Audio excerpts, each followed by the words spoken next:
Hi மக்களே, எப்படி இருக்கீங்க? நல்லா இருக்கீங்களா? நம்ம சனா என்ஜாய் டு லேர்ன் சேனல்ல நம்ம இன்னைக்கு டெய்லி யூசேஜ் சென்டென்ஸ்ல நம்ம இன்னைக்கு கொஞ்சம் புதுமையான வேர்ட்ஸ் வித் சென்டென்ஸோட நம்ம பார்க்க போறோம். பார்க்கலாமா? ரைட்டு.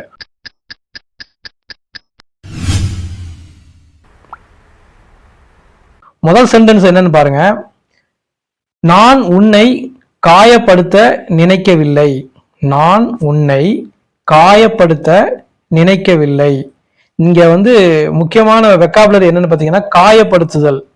காயப்படுத்துதலுக்கு இங்க என்ன வேர்டுன்னு பாத்தீங்கன்னா ஹர்ட். ஹர்ட் தான் இங்க முக்கியமான வெக்காபுலரி. இப்போ நான் உன்னை காயப்படுத்த நினைக்கவில்லை. I don't think to hurt you. I don't think to hurt you. ஓகேங்களா? புரிஞ்சுதா? ரெண்டாவது சென்டென்ஸ் பாருங்க. எனக்காக கொஞ்ச நேரம் ஒதுக்க முடியுமா? எனக்காக கொஞ்சம் நேரம் ஒதுக்க முடியுமா? இங்க நேரம் ஒதுக்குதல் அப்படின்னு ஒரு தமிழ்ல ஒரு வார்த்தை இருக்கு பாத்தீங்களா? இந்த ஒதுக்குதலுக்கு தான் இங்க இங்கிலீஷ்ல நம்ம முக்கியமா வெக்காபுலரி தெரிய வேண்டியிருக்கு. இந்த ஒதுக்குதலுக்கு இங்க என்ன ஆகுதுன்னா, நேரம் ஒதுக்குதலுக்கு ஸ்பேர் தி டைம் அப்படிம்பாங்க. ஸோ இப்போ எனக்காக கொஞ்சம் நேரம் ஒதுக்க முடியுமாங்கிறத இங்கிலீஷ்ல எப்படி சொல்றதுன்னா, can you spare some time for me? Can you spare some time for me? புரிஞ்சுதுங்களா? அடுத்த சென்டென்ஸ் பாருங்க. அவன் நொண்டி நடக்கிறான். அவன் நொண்டி நடக்கிறான். நொண்டினா இந்த கால் எல்லாம் பாத்தீங்கன்னா கொஞ்சம் ஊனம் மாதிரி நம்ம சொல்லப்படும் பாத்தீங்களா? ஒத்த காலை இது பண்ணிட்டு இது பண்ணுவாங்க. சின்ன பிள்ளைகள் எல்லாம் பாத்தீங்கன்னா அந்த நொண்டி விளையாட்டுலாம் விளையாடுவாங்க. அந்த மாதிரி அவன் நொண்டி நடக்கிறான். அந்த நொண்டிக்கு இங்கிலீஷ்ல என்னன்னு பாத்தீங்கன்னா லிம்ப். என்ன சொல்லுவாங்க? லிம்ப். இப்ப அவன் நொண்டி நடக்கிறான்ங்கிறத எப்படி இங்கிலீஷ்ல சொல்றது பாருங்க. He is limping. He is limping. ஓகேங்களா? அடுத்த சென்டென்ஸ் பாருங்க. எரிச்சலா இருக்கு. எனக்கு எரிச்சலாக இருக்கிறது. இந்த எரிச்சல் அப்படின்னு சொல்லுவோம் பாத்தீங்களா? இதுக்கு இங்கிலீஷ்ல என்ன ப்ராம்ப்ட் வேர்டு பாத்தீங்கன்னா இரிட்டேஷன். இரிட்டேஷன் தான் இந்த எரிச்சலுக்குள்ள அப்ராப்ரியேட் வேர்டு. இப்போ எரிச்சலா இருக்கு அப்படிங்கிறத எப்படி இங்கிலீஷ்ல சொல்றது பாருங்க. ஐ டூ ஃபீல் இரிட்டேட்டட். ஐ டூ ஃபீல் இரிட்டேட்டட். இங்க புரிஞ்சுதுங்களா? அடுத்த சென்டென்ஸ் பாருங்க. திட்டிக்கிட்டே இருக்காத அப்படின்னு ஒரு சென்டென்ஸ். திட்டிக்கிட்டே இருக்காதே. திட்டுதல் அப்படிங்கிறது அதுக்கு என்ன வெக்காபுலரி இங்கிலீஷ்ல பாத்தீங்கன்னா ஸ்கோல்டிங் அப்படிம்பாங்க. அப்ப திட்டிக்கிட்டே இருக்காதே அப்படிங்கிறது டோன்ட் கீப் ஸ்கோல்டிங். இந்த இடத்துல கீப் பாத்தீங்கன்னா கீப்புங்கிறது எப்பவுமே கண்டினியூஸா ஒரு செயல் நடந்துகிட்டே இருந்துச்சுன்னா, ஏன்னா இங்க திட்டிக்கிட்டே இருக்காதே அப்படின்னா தொடர்ந்து செஞ்சுக்கிட்டே இருக்காதேங்கிற மாதிரி ஆயுதா. அதனால இந்த இடத்துல என்ன பண்றதுன்னா டோன்ட் கீப் ஸ்கோல்டிங். வெறுமனையா திட்டாதே அப்படின்னா டோன்ட் ஸ்கோல்ட் அப்படின்னு ஆயிரும்.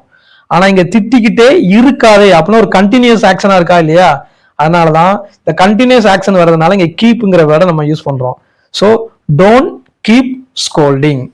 புரிஞ்சுதா? அடுத்த சென்டென்ஸ் பாருங்க. அவன் ஆனந்த கண்ணீர் வடிக்கிறான். பொதுவா நம்ம ஏதாவது கவலையில சோகம் துன்பத்துல கண்ணீர் வடிப்போம். சில நேரம் மகிழ்ச்சியிலேயே நம்ம என்ன பண்ணுவோம்னா கண்ணீர் வடிப்பாங்க.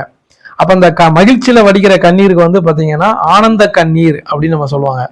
சோ அந்த வரிசையில பாருங்க, அவன் ஆனந்த கண்ணீர் வடிக்கிறான்.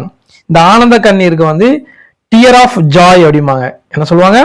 Dear of Joy. சோ இங்க அவன் ஆனந்த கண்ணீர் வடிக்கிறாங்கிறத எப்படி சொல்லுவோம் பாத்தீங்கன்னா he sheds tears of joy. he sheds tears of joy. ஓகேங்களா?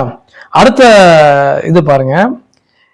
மாறுகண் அப்படிம்பாங்க. அதாவது சில பேருக்கு கண்ணு ஒரு ஒரு டைரக்ஷன்ல பார்த்தாங்கன்னா அந்த கண்ணு பார்க்கறது வேற டைரக்ஷன்ல பார்க்குற மாதிரி இருக்கும் ஆக்சுவலா.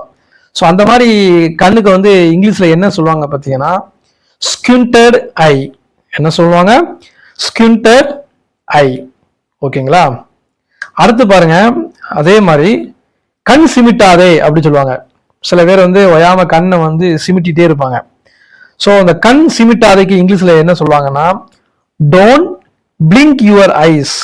Don't blink your eyes. இங்க பிளிங்க் இருக்குல்ல, பிளிங்க் தான் சிமிட்டுதல்.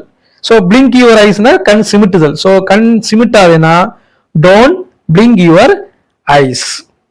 அடுத்த சென்டென்ஸ் பாருங்க, இது ரொம்ப இன்ட்ரெஸ்டிங்கான ஒரு சென்டென்ஸ். நம்ம வீட்டிலலாம் வந்து இப்போ அதிகமாக சைக்கிள் சிறுபிள்ளைகளை தவிர யாரும் யூஸ் பண்றதில்ல. அன்றைக்கு வந்து சிறுபுத முதல் பெரியவர்கள் வரை எல்லாருமே சைக்கிள் தான் யூஸ் பண்ணிட்டு இருந்தாங்க. இந்த சைக்கிளை என்ன பண்ணுவாங்கன்னா செவுத்துல வந்து சாய்ச்சி வைப்பாங்க. சில பேர் ஸ்டாண்டை போட்டு நிப்பாட்டுவாங்க, சில பேர் சைக்கிளை வந்து செவுத்துலையும் சாய்த்து வைப்பாங்க. அப்ப அந்த மாதிரி ஒரு சென்டென்ஸ் பாருங்க, உங்கள் சைக்கிளை சுவரில் சாய்த்து விடுங்கள். உங்கள் சைக்கிளை சுவரில் சாய்த்து விடுங்கள். இந்த சாய்த்து விடுங்கள் அப்படிங்கிறதுல அதுக்கு இங்கிலீஷ்ல என்ன பாத்தீங்கன்னா லீன் ஆஃப். சாய்த்தலுக்கு இங்கிலீஷ்ல என்ன பாருங்க, லீன் ஆஃப். அப்ப உங்கள் சைக்கிளை சுவரில் சாய்த்து விடுங்க இங்கிலீஷ்ல என்னன்னு பாத்தீங்கன்னா lean off your bicycle on the wall. என்ன சொல்வீங்க? Lean off your bicycle on the wall. Okay மக்களே, இந்த சென்டென்ஸ் எல்லாமே உங்களுக்கு ஈஸியா இருந்திருக்கும்னு நினைக்கிறேன்.